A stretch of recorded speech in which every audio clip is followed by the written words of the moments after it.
We're honored to have Israeli Ambassador Ron Dermer join us this morning. He's spoken to us at other conferences. I don't think he needs a lot of introduction, but I'll just say a few quick things. Just to recap for those who don't know, the few of you who don't know, he was a senior advisor to Prime Minister Netanyahu. I don't have in my head how many years we could say, but for many years he's obviously seen as Prime Minister Netanyahu's closest aide. He's been ambassador since the fall of 2013. I don't believe, certainly in recent years, I don't believe there's a more influential ambassador here in Washington with this administration. I don't even think it's close. He grew up in Miami. His father and his brother were mayors of Miami Beach. He's just such a terrific guy, a real mensch. And I just love all my interactions with Ron and, of course, his lovely wife, Rhoda. And without further ado, Ron, we're really honored to have you. Thank you very much.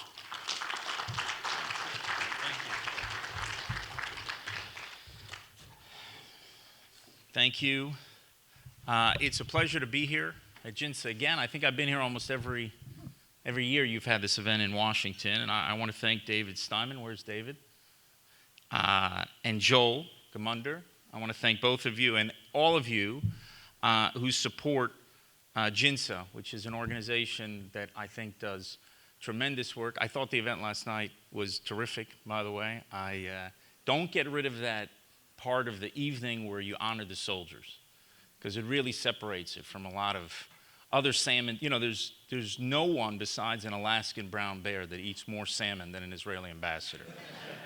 But I want to thank you, and it was really terrific.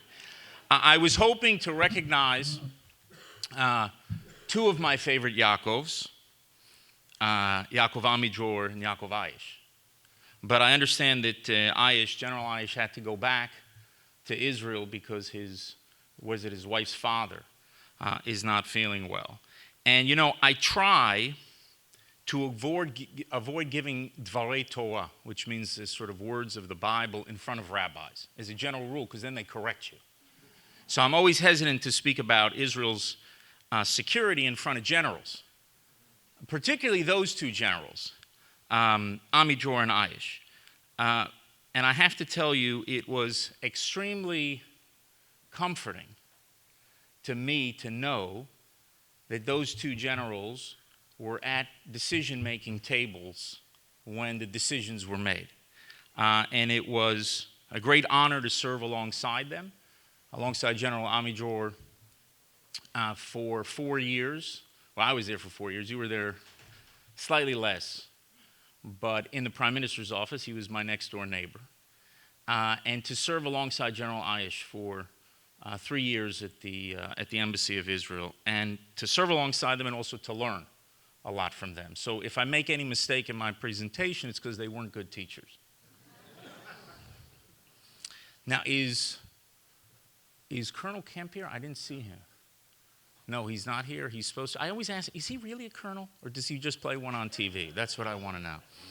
But I know he's affiliated with JINSA, does a lot of work for you, and he's a close friend, and I thought that maybe I would see him today. I want to finally express my appreciation to Michael Makovsky. He called me a mensch. I guess it takes one to know one, because I can't think of a bigger mensch in Washington, and I know that's a very low bar. But he truly is, and a consummate professional.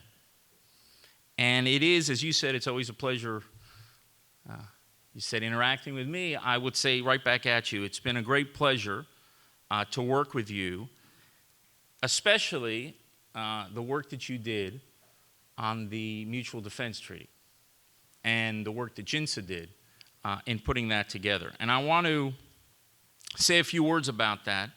That's something that I strongly support. It's something that has the support of Prime Minister Netanyahu, of Israel's sitting Chief of Staff, Aviv Kochavi, of our current National Security Advisor. And I've spoken to all three of those people directly about it, and they are all positively inclined. Of course, you have to work out all the details. But I also discussed this with senior members of the Trump administration.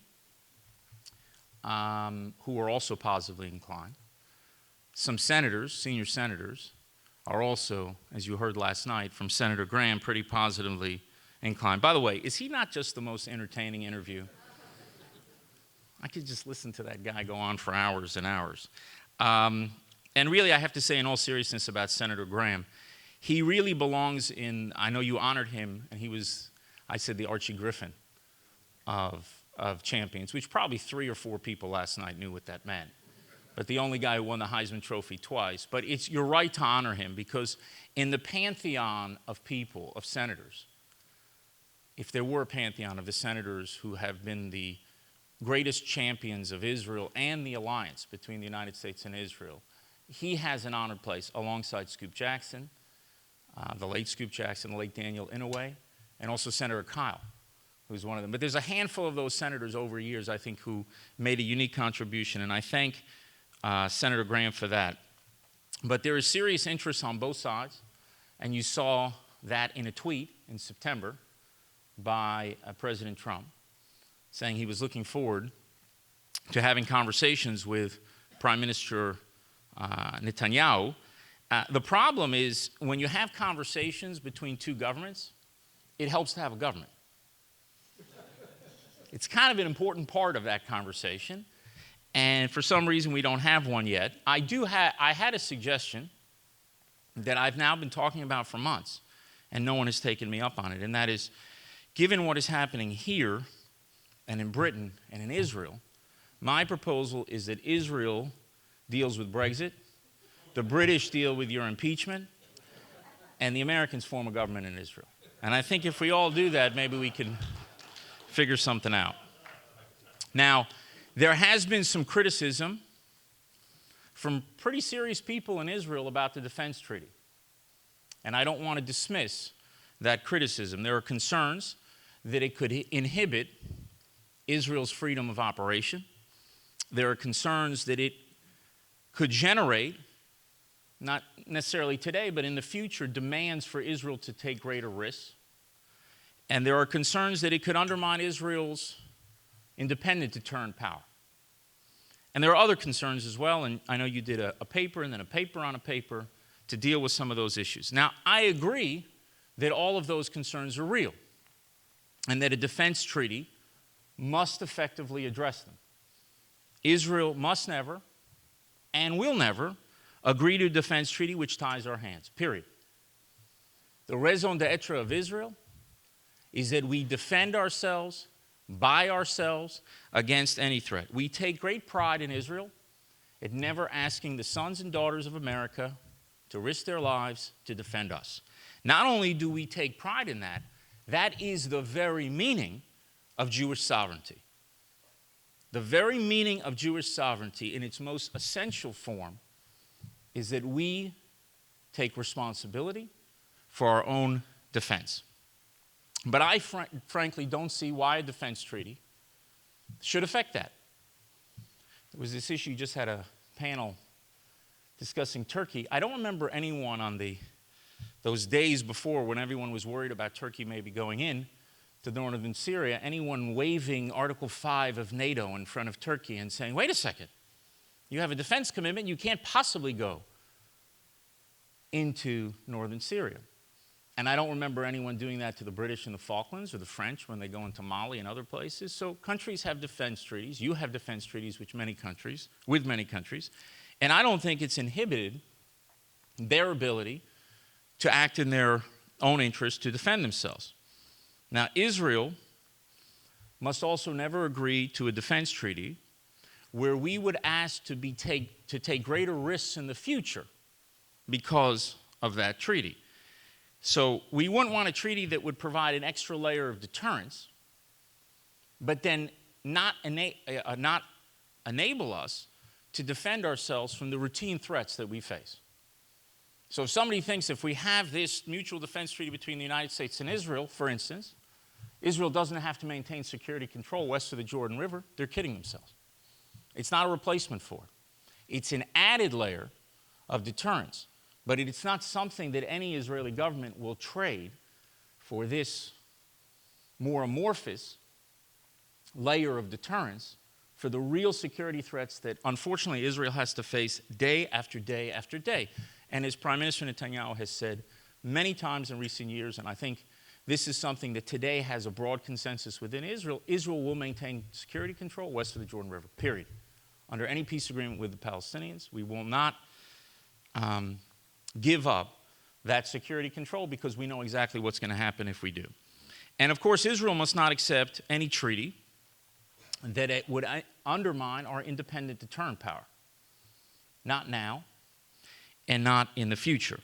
But the answer to these legitimate concerns and other legitimate concerns is not to say no to a defense treaty.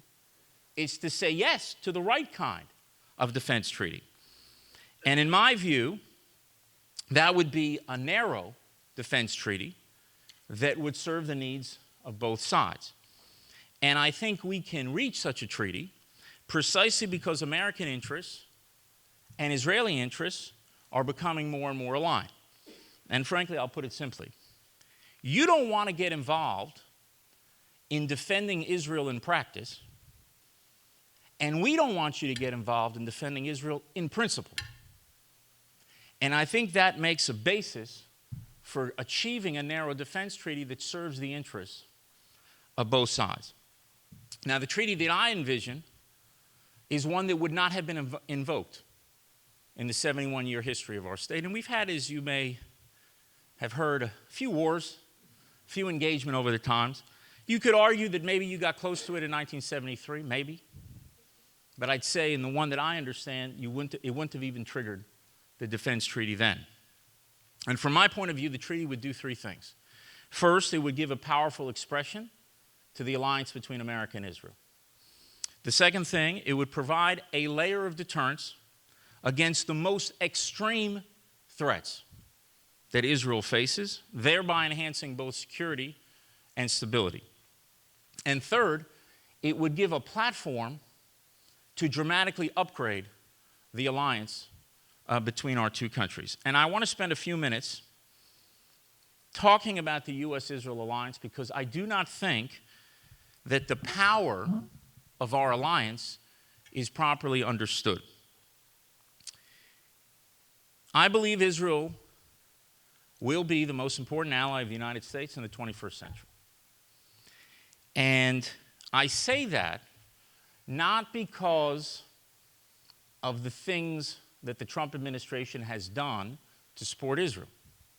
And we're grateful for those things. I'm deeply grateful for the decision President Trump made about Jerusalem, about the Golan Heights, and the decision that, in my view, is the single most important decision any American president has made for the security of the state of Israel, which is the decision to withdraw from the nuclear deal with Iran and restore sanctions.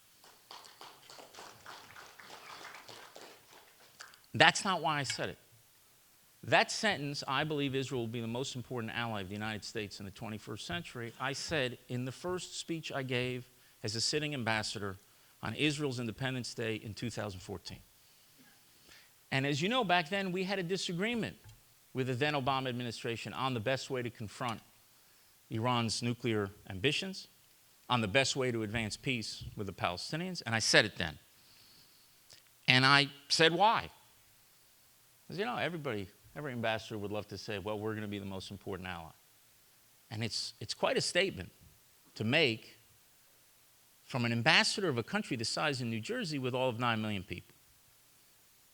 Well, I'll tell you why I think so. Two reasons: security and technology.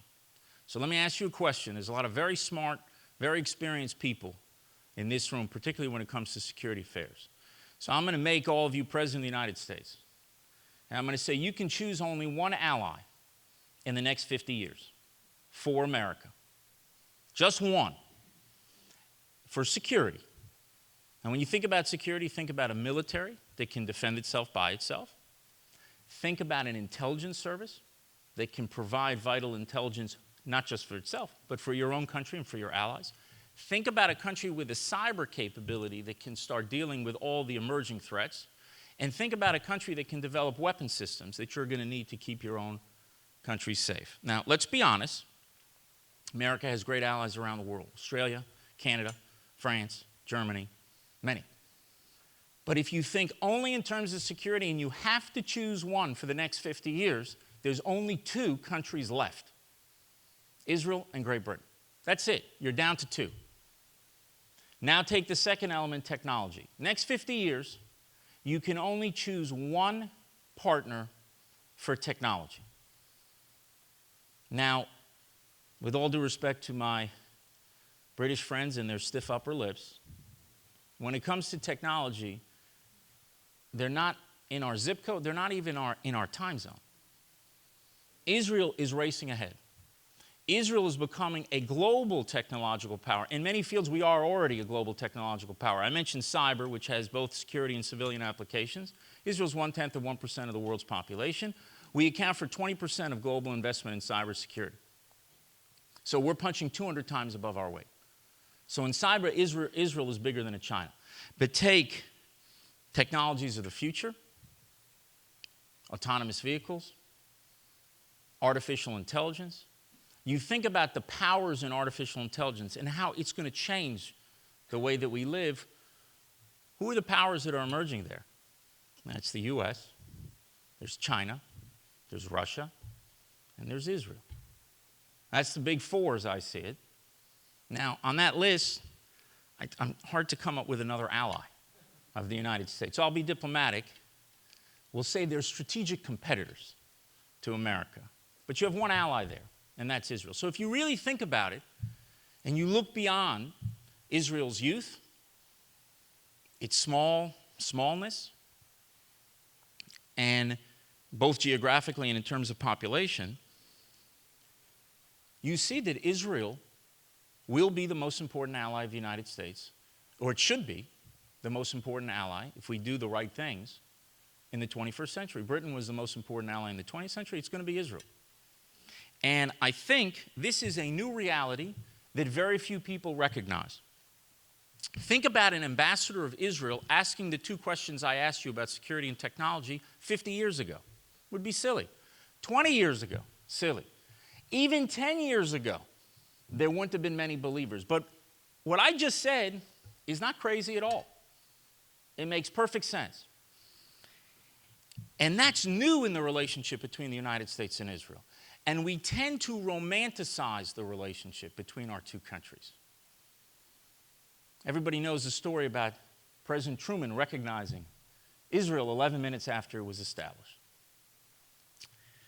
But what people forget, and what they don't tell you at those dinners, is that the U.S. had an arms embargo on Israel in 1948.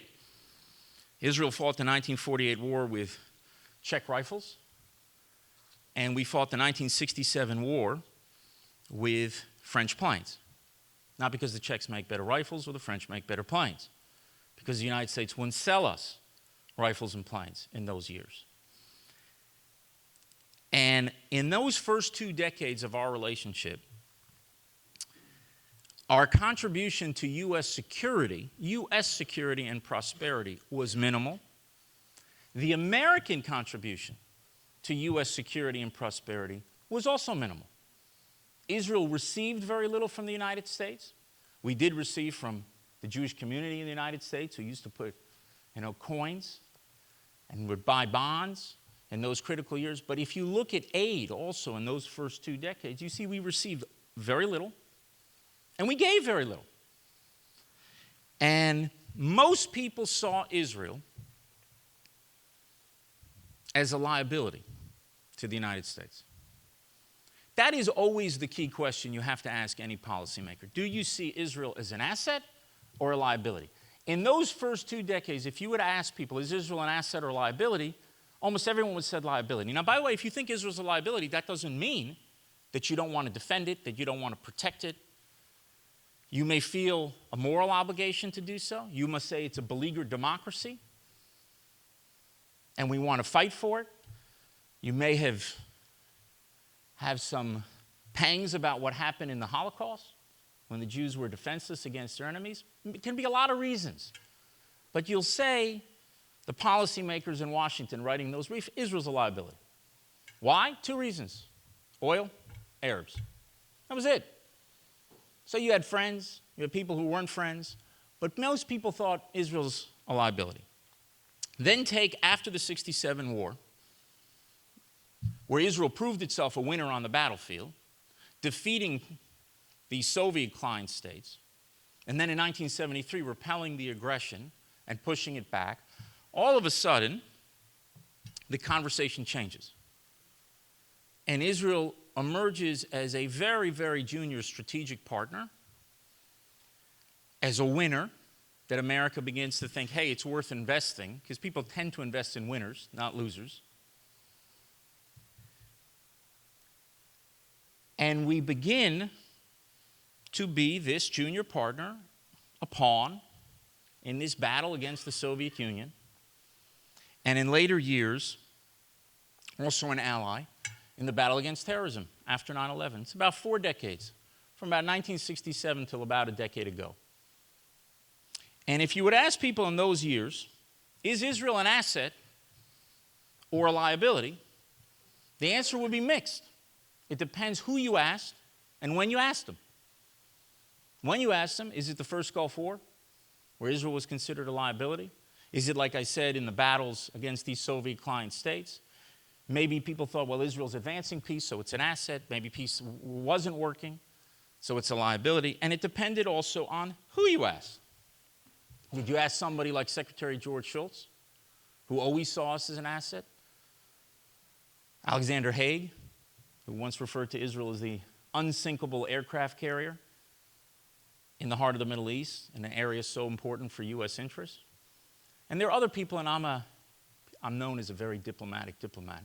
So I'm not going to say, there were plenty of people, and all of you know, I'm not going to name them, who saw Israel as a liability. And it depends. Secretary of Defense, Secretary of State, National Security Advisor, go back through the list, and you can put one group of people in the asset column for Israel, and or seeing Israel, I should say, as an asset, and one group of people in the liability column. Why? 2 reasons. The liability crowd always looked at 2 reasons: oil and Arabs.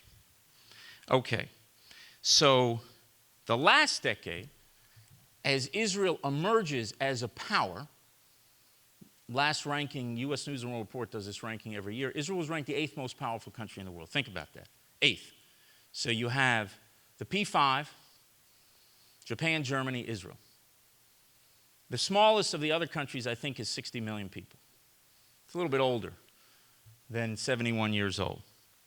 But we start emerging as not only a regional security power, but in certain fields, a global power when it comes to technology and other things. And I think the recognition of Israel's emergence as a power was frankly buried under the disagreements with the previous administration. And I think it's buried under the agreements with this administration. Because everyone looks at it, well, are the 2 leaders, do they have a nice meeting or not a nice meeting? Do they agree on this issue or that issue? They don't see the tectonic plates that are bringing us together. And the debate of Israel as an asset or a liability has become ridiculous. Why has it become ridiculous? What are the 2 reasons? Oil, Arabs. Well, oil, last time I checked, you're now independent. You don't need the oil in the Middle East the way you used to. That affects the relationship with Israel and the perception of Israel. And the second thing, last time I checked, most of the Arab states are coming towards Israel, not away from Israel, and you can see it. You can see it in the deafening silence over issues that 10, 20, 30 years ago would have led to a very, very different response.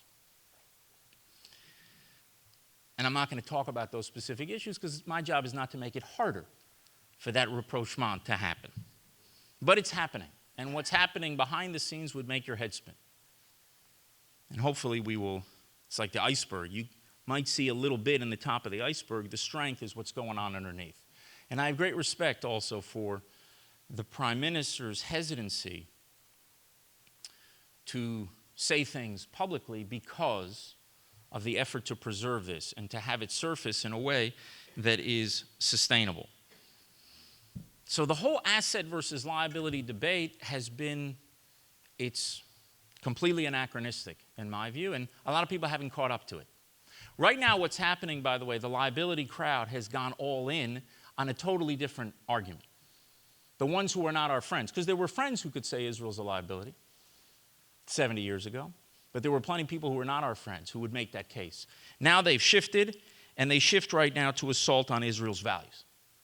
Now they start saying Israel doesn't share values with the United States, which is the most absurd thing I have ever heard as a son of this great country, the United States of America. As somebody who believes this America is the greatest force for good of any superpower in history, and that to hear people suggest that Israel does not share values. The values of democracy, and all the articles that are written about democracy dying in Israel, forces of darkness taking over. Democracy counts. The values of democracy count when they're under threat. That's when it means something. And I remember in this country,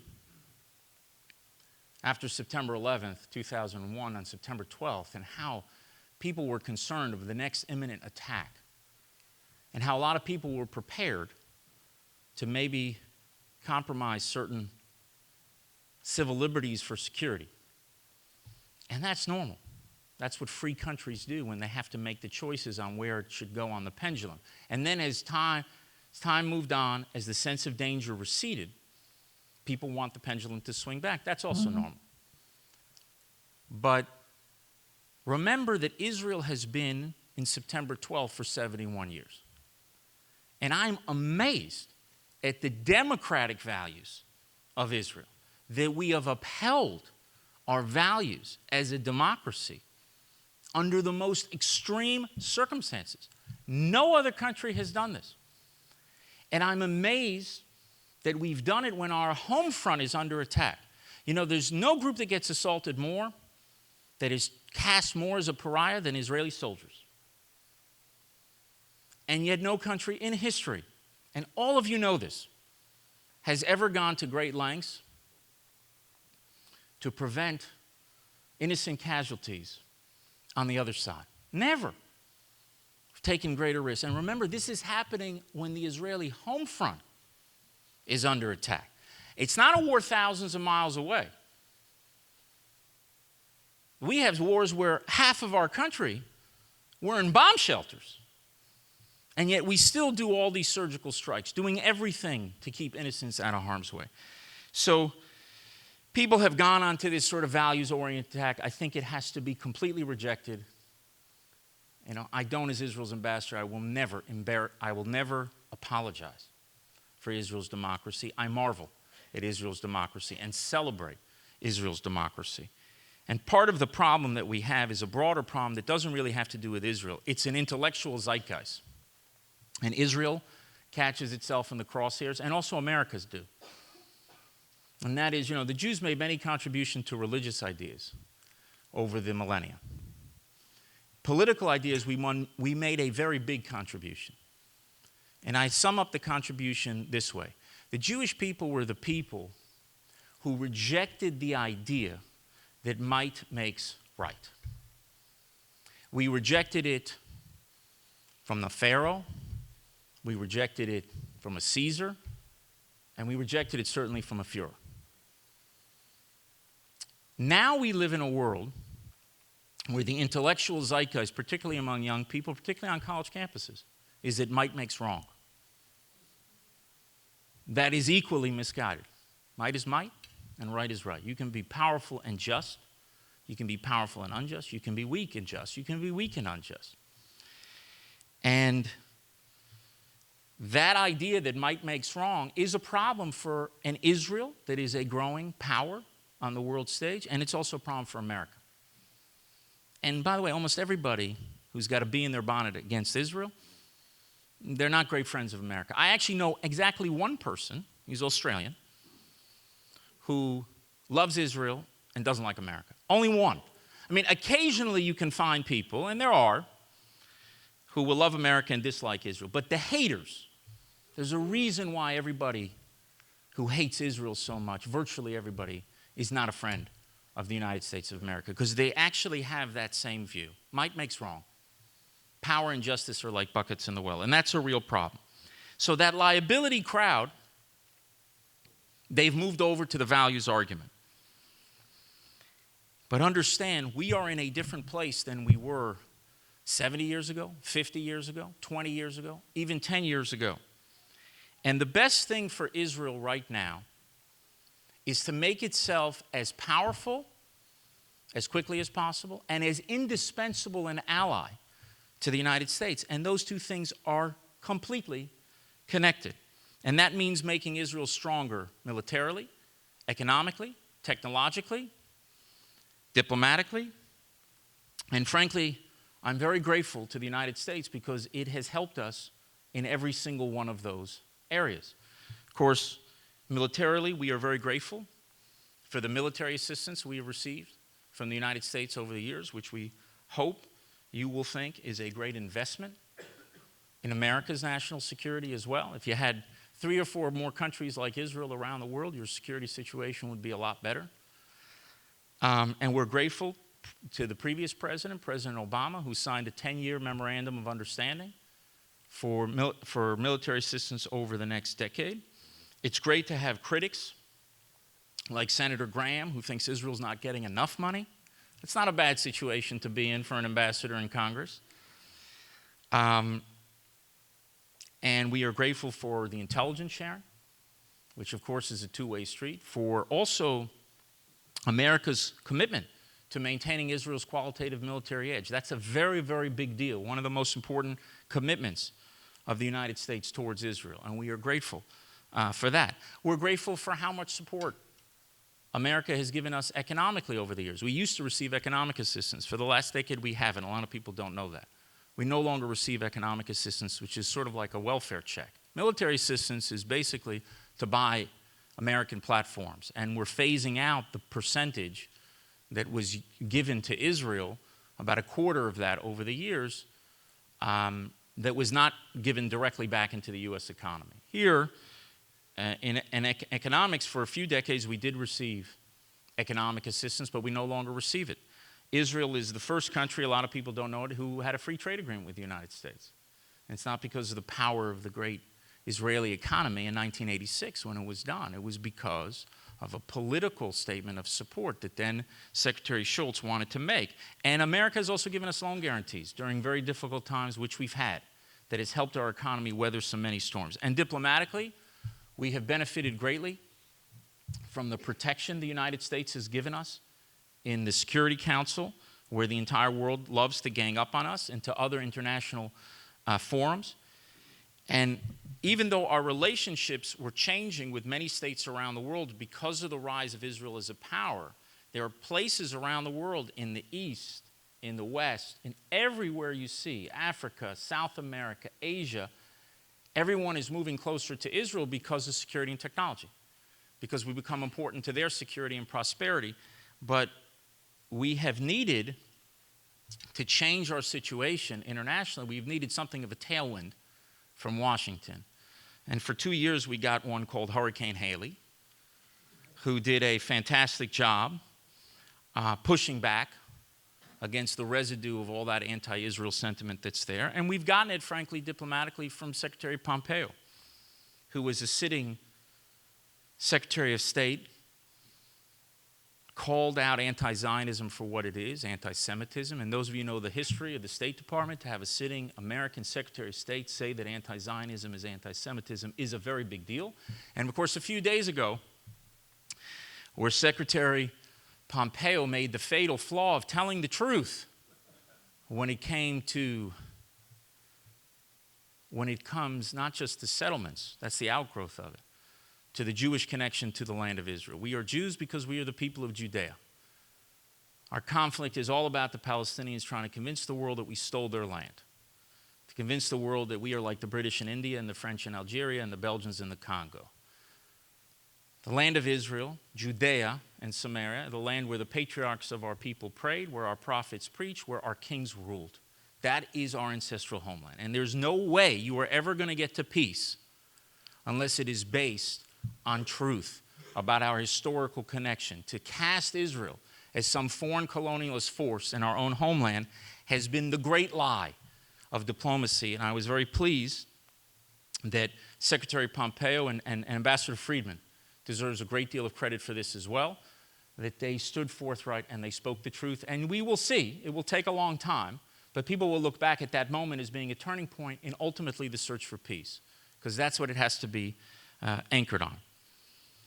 And I think that what needs to be done now, as Israel strengthens itself in all these areas, and the U.S. has really helped us, and we are grateful for that, is we have to create foundations for deeper cooperation in defense and intel, thinking about not only what Israel gets, but what America gets, and people who are sitting on those channels when the intelligence are coming in. Anybody who's in any intelligence position of the United States knows what not only America gives Israel, but what Israel gives America. The same thing in cyber and technology, the same thing in science and artificial intelligence, which I spoke about before, and in space. You know, earlier this year, Israelis sent a craft to the moon. Now, I believe we landed on the moon. We crash landed on the moon. But if you're looking for soft landings, Israel's not the place for you. But think about it. Only 4 have done that. Who are the 4? Have landed? U.S., Russia, China, Israel. Kind of tells you something. And what we need to do is expand cooperation in all these areas. And how will we know that we are successful? How will we know that the asset group has completely won the day and we have seen a kind of permanent shift in the relationship and people appreciate that Israel's an indispensable ally? I'll tell you, there may come a day where a person will get into the Oval Office who viscerally is not a supporter of Israel, who would like to also change the trajectory of the relationship between the United States and Israel. And we'll know we're successful if that day ever comes, and it may, when the head of the CIA walks in to that Oval Office and says, Mr. President, Madam President, I know you're not a great fan of Israel, but the Mossad is our most important intelligence partner in the world. And if we rupture the relationship with them, that's bad for our security. And when the head of America's Cyber Command comes in and says, I know, Mr. President, Madam President, you don't care that much about Israel, but #1 partner in the world. And the head of AI comes in, and I know you think that, but I know it's important for you that America maintains its technological supremacy, and the partner that we most need to do that is that little country in the Middle East called Israel, where all that innovation is coming from. When that day happens and everyone understands not just what Israel is getting from the United States, and we do get a lot, and we appreciate it a lot, but also what Israel is giving the United States, then we would have permanently changed the nature of this alliance. Now, I will continue to focus my efforts here as ambassador to upgrade the cooperation and also to broaden the understanding among the American people and American policymakers about not just what we get from you, but what we also can give to you. And I strongly believe that this Mutual Defense Treaty is definitely an important part of that effort. And I'm grateful that in achieving both of these things, in upgrading our cooperation and broadening the understanding of the importance, the mutual benefit of this alliance, I am grateful that I have JINSA as a partner. Thank you very much. Thanks. So we'll just take a few questions. Anyone has? We have a very shy audience initially. It's hard to believe. Stephen, go ahead. Our new board member. How do we achieve the objective of dispelling the rumor that's been spread all over the world about the Palestinians having that land and we're the usurpers? How does that become dispelled? Well, look, can you hear me? Yeah. Look, we have to always fight and always speak the truth and get it out there. But what's new is not libels against the Jewish people. It's been going along for 2,000 years. I mean, you see today people are obviously concerned about the global spread of anti-Semitism. And frankly, the only thing that should surprise us is that anyone's surprised. You had a half century of after the Holocaust where it was politically incorrect to go after Jews in polite society. And that ended a couple decades ago. I trace it back to what happened at Durban, where you had that sort of carnival at hate. If you look at the vote at the UN, in 1975, Zionism is racism. So I know they say that, and they do the apartheid week and all this nonsense. By the way, I love when they say the apartheid. Whenever I hear that, I always think of one thing. Israel's the only country that I'm aware of that took blacks out of Africa to freedom. The only one. But we're called an apartheid state. And perpetrating genocide, that's another great one. We're the most incompetent genocidal force in human history. Palestinians are 5 or 7 times bigger than they were then. So I don't know how you say the Jews are smart and they're a genocidal force. That somehow doesn't go together. So you have, in 1975, you had Zionism as racism, but almost virtually no serious country. I think maybe Greece and Cyprus were the only two countries, and you see the difference in our relations with them now. But all the European countries and what was once called the West, they all opposed that. But now, that idea that Zionism is racism, that the national liberation movement of the Jewish people, the right of the Jewish people to self-determination in our land, that is seen in many quarters as being racist. So we have to fight it. But the anti-Semitism is a really old problem. And I think the idea that we're going to defeat or end anti-Semitism, that's a lovely goal to aspire to, but it ain't going to happen. We can push it back, we can reduce it, but it's been there, and I have some theories about it, but we don't have enough time to get into it, about what's driving it. What's new is that we have power. That's what's new in the Jewish condition. So, and in fact, in a certain sense, things have gone full circle, because before there was in Israel, some of the early Zionists thought that the reason why there was anti-Semitism is the Jews didn't have a state of their own. Because they said Jews are minority everywhere, majority nowhere. If we could just have one country in the world where we would be a majority, then anti-Semitism would somehow wither on the vine. And nowadays, people think the reason why there's anti-Semitism is that the Jews do have a state. And then they said Jews go to Palestine. Now they say Jews get out of Palestine. Israel's not the cause of the cure for anti-Semitism. It just gave us the power to fight back.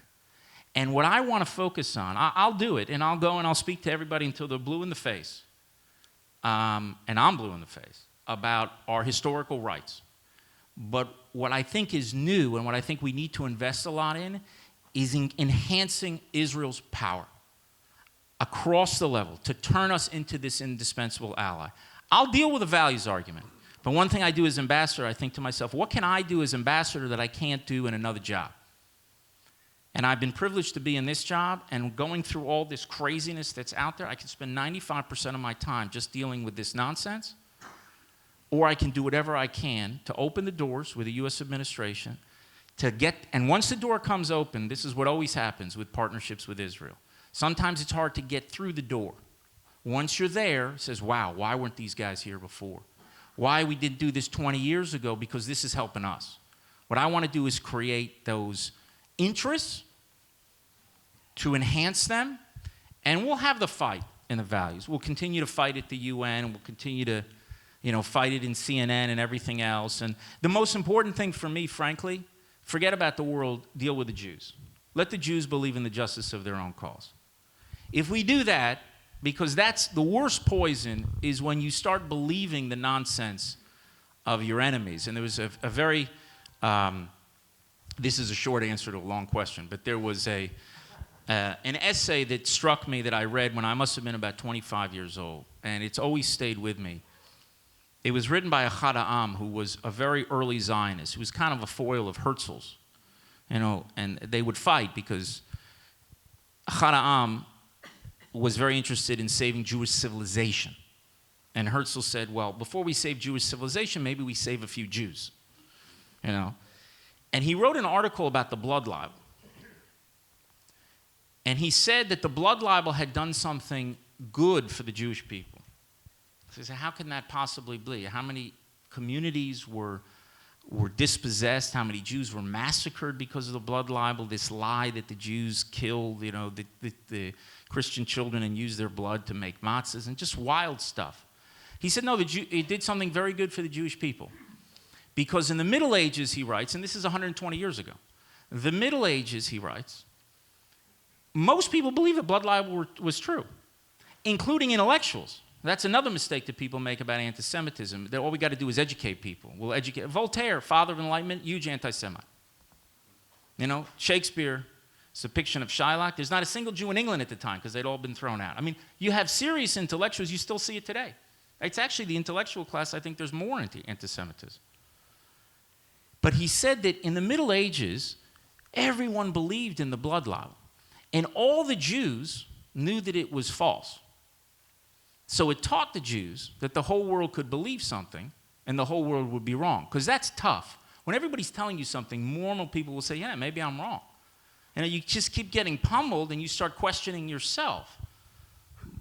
But he writes 120 years ago, it taught the world that the Jews, that the whole world could believe something and the whole world would be wrong. And I remember, and going back to our soldiers, I remember in 2002, we launched Operation Defensive Shield, where Israel's government realized that a good way to fight terrorism is actually to fight it. And so we rolled in to these Palestinian cities where all these suicide bombers were coming from, and the worst place was Jenin, which had it was just a hornet's nest of Palestinian terrorists. And at that point, we didn't want the media to be around because we were worried about people being killed. Just of everything, cars were booby-trapped. I mean, it was a terrible situation. And when the media was taken out, so the Palestinians started accusing us of libels, 5,000 people dead. I think Erekat may have lowered it to 500 people. And Erekat's an interesting character because he only lies when he speaks. So he accuses Israel of this, and the British press go crazy about about massacres that are being perpetrated in Jenin. Afterwards, the UN, not known as a great Zionist chamber, did a report, and I think they said about 54 people were killed, something like 48 armed, which is amazing in warfare. But I remember the then Secretary General of Kofi Annan of the UN, and he didn't leave a legacy of moral clarity. I'll be diplomatic. I remember him walking outside of the United Nations, and he goes to this podium, and there's about 20 different mics all bunched together. And it's right when there's a height of the libelous accusations against Israel. And he comes out and he says, I will never forget it, he says, talking about Jenin and the terrible things that are happening there, supposedly, he says, and I ask the people of Israel, can the whole world be wrong? That's what he said. And the answer is yes, the whole world could be wrong. So it's wrong, and we'll fight it. But let's believe in ourselves, let's make ourselves more powerful, and ultimately we'll win the day. First Devin and then... Sorry. Ambassador Dermer, you have to do this before life. It's just wonderful how you both do the history and the incarnating water and all of it with a style that is endlessly interesting to people who already know the story. So thank you. My answer on the question of the Palestinian the confiscation of land from the Palestinians. It seemed to me, I was discussing this with Jason Greenblatt at a JINSA dinner in May, and I mentioned that the beauty of moving the embassy was not that the embassy was moved after all the promises of several presidents that never happened. To my mind, the beauty was that it demonstrated the absence of an Arab street. It seems to me that what you've described in terms of the thunderous silence, really, when it comes to the matter of the Palestinians, is something that I don't know how you make that part of the narrative. It's probably not possible, but at the same time, there's a demonstrated lack of interest in this in many of the relevant realms, and I don't know if that's at all helpful in considering how we might respond to something that it is so prevalent, particularly, as you say, on college campuses. Well, as I was hinting at before, I try to go out of my way as Israel's ambassador is not making the rapprochement more difficult. But I think that let's say there were more protests on college campuses than there were in the Middle East. And no one would have thought that 10 years ago or 20 years ago because that's supposed to be the most combustible of the issues, and it wasn't. And I think, look, it's a big change that has happened in Israel's relations with Arab states. It's dramatic, and it's a shift. And the things that are driving that shift are, first and foremost, the rise of Iran. This was the silver lining in the very dark cloud of the nuclear deal, because it's interesting also, and I think Prime Minister Netanyahu's speech, which was the proudest moment I had as ambassador when he came and delivered that speech, because in doing that, I talked about the raison d'etre of Israel. You know, you defend yourself by yourself, but it's also about having a voice and exercising that voice on a matter of national survival. And so if you show up and you speak out, I mean, what head of state, if he actually believed, was a danger to the very survival of the country? And that's how I see the JCPOA, and I still do, because it gives them a clear path to a bomb. And people can sweep that under the rug and pretend that it doesn't do that and pat themselves on the back, but that's what it does. That's what it did, that's what it does. But in that speech, which I saw first and foremost of fulfilling a moral obligation to speak out on such a matter, it had many consequences that I didn't necessarily see. And one of the positive consequences with how it was perceived in the Arab world, because for many of the Arab states, that was almost a declaration of independence, Israel's declaration of independence from America.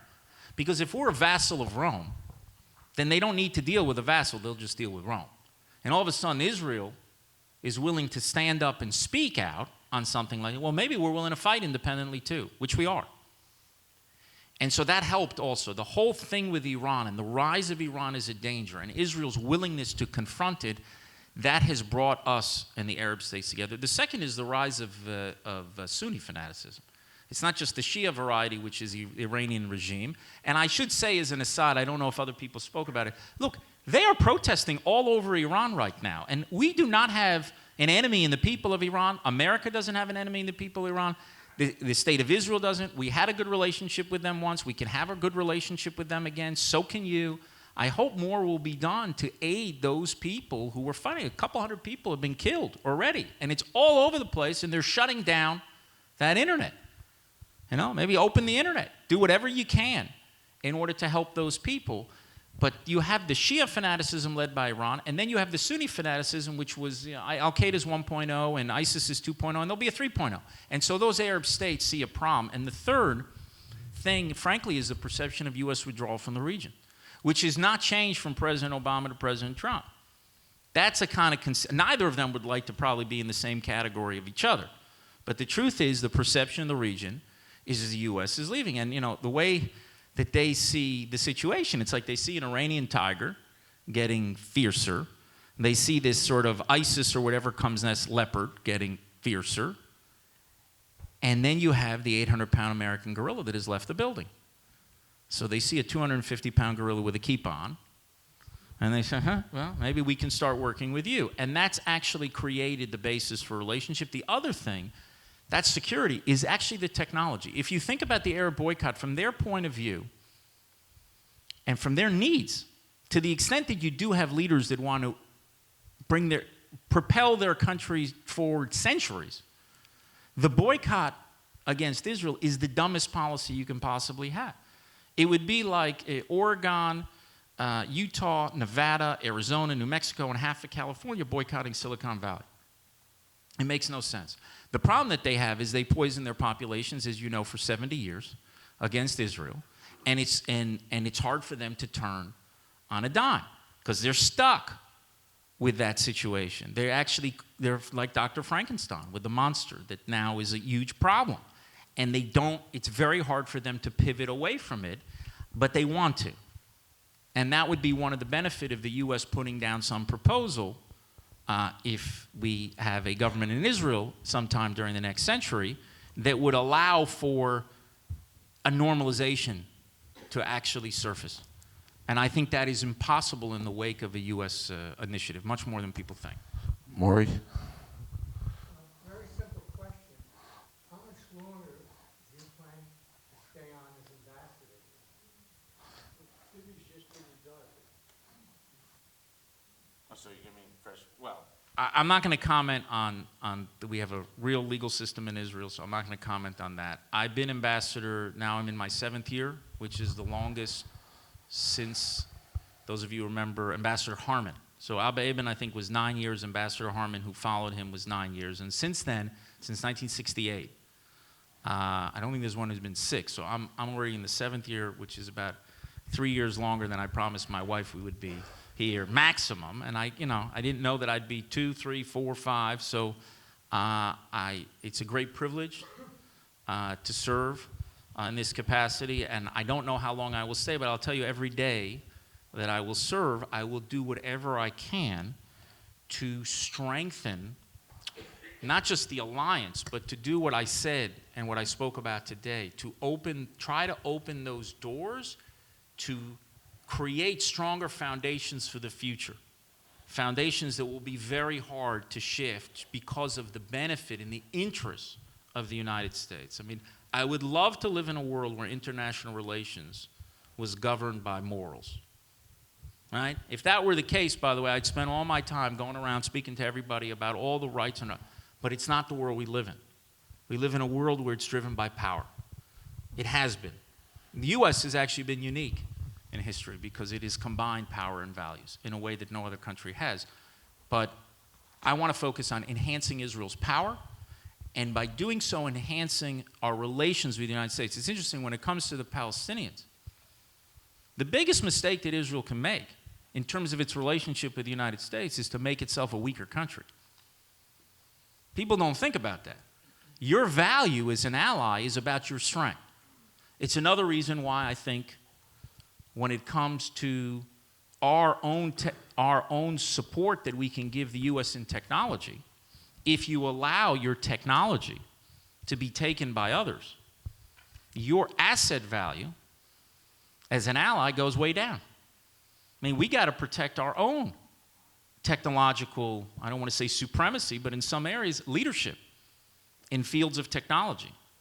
And you do that here. You have different mechanisms, and we're building some mechanisms in Israel, but I think that's important because of our alliance with the United States. People don't always think about it that way, but I think that this, I want to do everything I can to make sure that not only we are the most important ally of the United States in the 21st century, but that recognition happens as quickly as possible.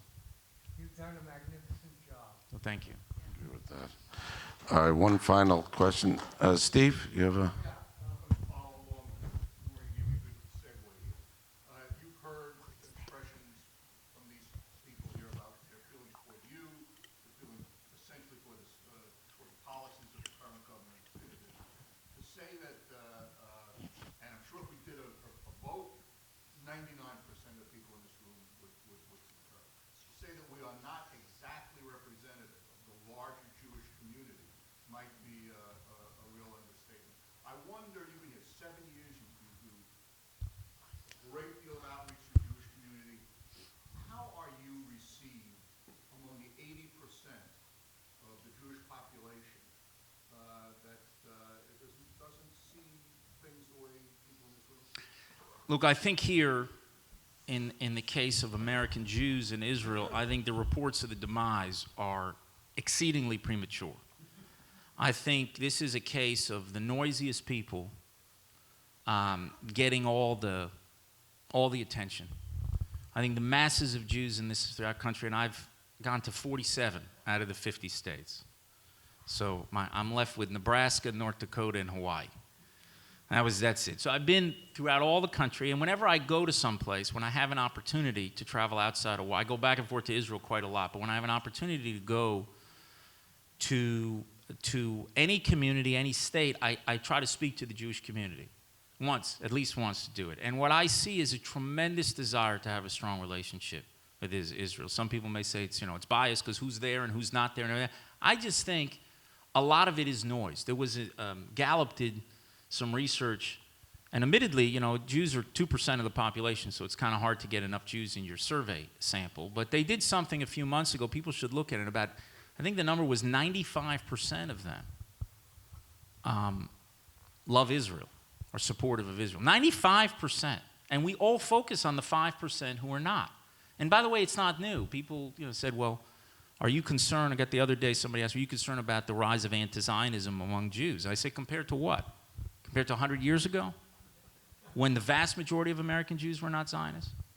or 10 years ago, or 5 years ago? Look, I think what is not understood is the change. I spoke about the changing nature of the U.S.-Israel relationship. Let's talk about the changing nature of Israel's role in the Jewish world. In 1948, Israel accounted for 5% of the world's Jews. That's it. We were 18 million before the Holocaust, roughly.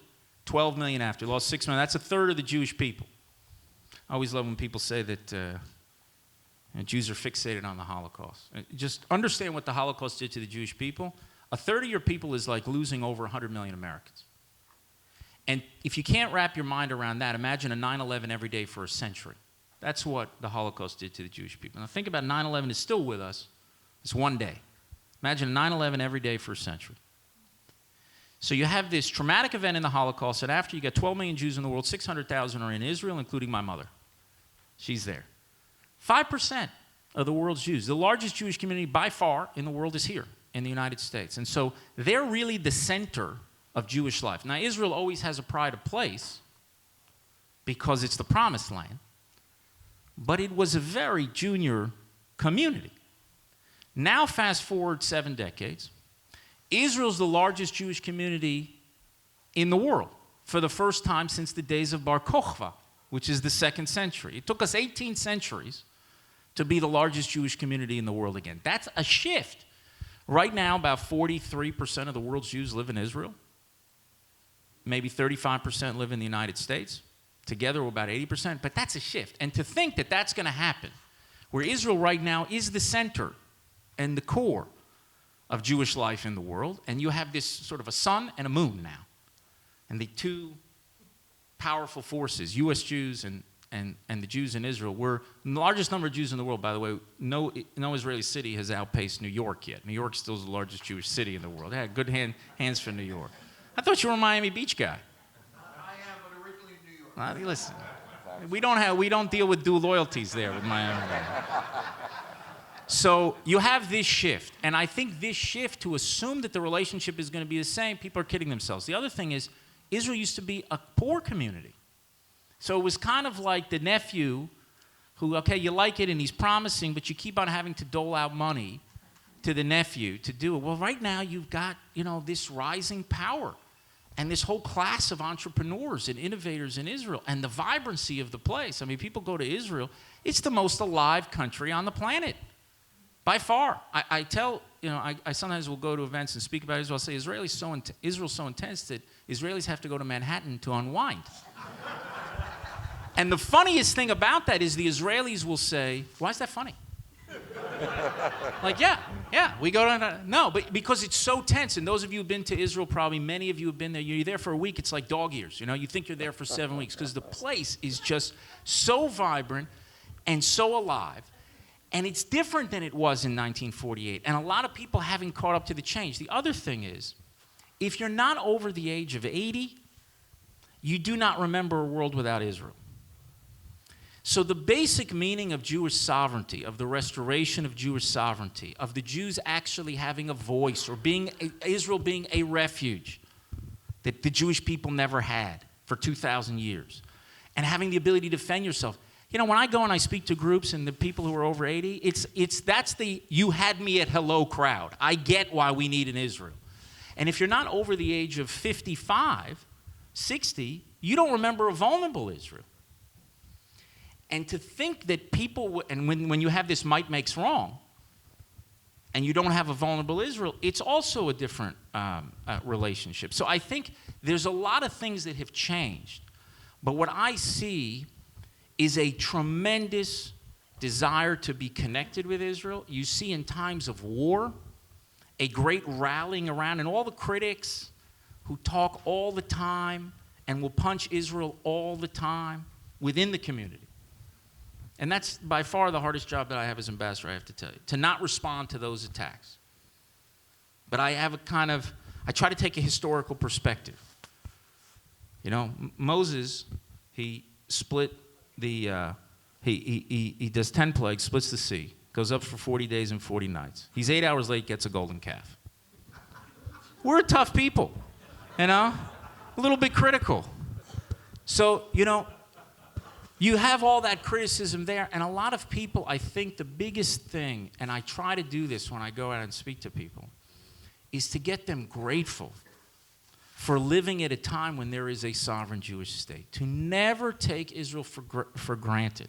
The problem with these blows is people act as if Israel's always been there, always will be there. It's precious, and we were gifted it as an inheritance. We had 100 generations of Jews who dreamed to have a sovereign Jewish state. 3 have had the privilege of living that dream. And that with that privilege comes this great responsibility that we have to secure the dream for the future. And that's, maybe I'll end with this, because I think there's stomachs that are rumbling, but that's what I think that, you're doing. I have confidence in the relationship between American Jews and Israel. I think let's not apologize for the state of Israel. Focus on every single flaw of the country. Here's a news flash. Maybe this will get a headline. Israel's not a perfect country. The price of sovereignty is imperfection. And the difference is the Jews are no longer spectators. We are on the field. And there are some people that would prefer not to be on the field and to sit as spectators like those 2 old guys in the Muppets. And they can complain all the time, and maybe they'll have pure consciences. A pure conscience, moral conscience. I'm not interested in perfection. I'm interested in sovereignty, using the power that we have, combining it with purpose to achieve exceptional ends, to be a normal state to achieve exceptional ends, and to recognize this tremendous legacy that we've been given and to protect it and to preserve it. And we've never had a period of time where everybody, or all Jews, we're 4,000-year-old people. To the best of my reading, we had 40 years of peace under Solomon. That's 1%. Sometimes we're more united, sometimes we're less united. I went a year and a half ago to March of the Living. And you sit there and you see how the Jews in the Warsaw Ghetto are facing Nazis and they're fighting with each other. Think about that. So I think what we have to do, not focus on every single blemish of our country, but to be proud of it. There's a place for Israel to strive for perfection. It's called the Israeli Knesset, as crazy as that sounds today. But that's what we should do. We should be proud of it. We should defend it and do whatever we can to secure it for the future. Thank you.